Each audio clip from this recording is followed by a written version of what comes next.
gitna ng matinding pagsubok na kinaharap ng Kingdom of Jesus Christ o KOJC, nananatili itong matatag sa pananampalataya at paninindigan sa kabila ng pagsalakay ng mga otoridad sa kanilang mga compound.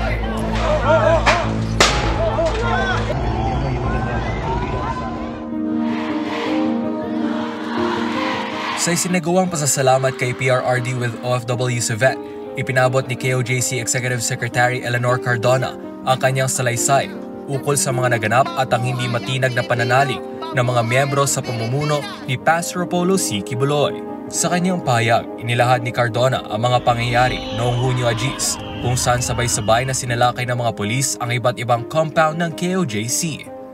Aniya, matagal nang may natanggap na babala si Pastor Kibuloy tungkol sa posibleng pagsalakay, ngunit sa kabila nito, hindi sila kailanman nawalan ng pag-asa. Hindi ka makapaniwala kasi naturuan tayo ni Pastor kung paano mamuhay ng maayos, sumunod sa batas, sumunod sa kalooban ng Diyos, magmahal sa kapwa, at maging mabuting tao, ani Cardona.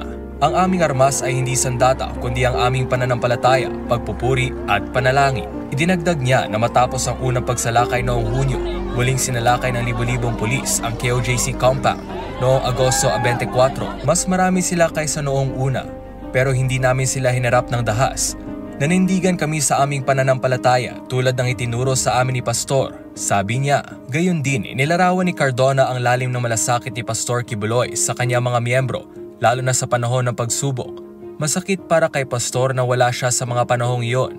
Bilang aming tagapamahala at tagapagtanggol, nais niyang siya mismo ang naroon upang protektahan kami, wika niya. Ngunit sa kabila ng lahat, tiniyak nilang hindi nila pinabayaan ang kanilang pananampalataya at ang kanilang tahanan sa KOJC. Sa kabila ng mga pagsubok, nananatiling matatag ang Kingdom of Jesus Christ sa kanilang misyon at paniniwala. Dumaan kami sa madilim na yugto, ngunit ito rin ang pagkakataong napatunayan natin ang ating pananampalataya. Natutunan natin hindi lang ang mahalin ang ating kapwa, kundi pati ang ating mga kaaway. Pahayag ni Cardona.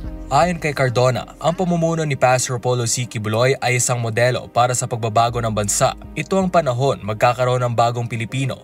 Kung paano kami binago ni Pastor, kung paano niya binago ang mga kingdom citizens, ganoon din ang magiging pagbabago sa ating isipan.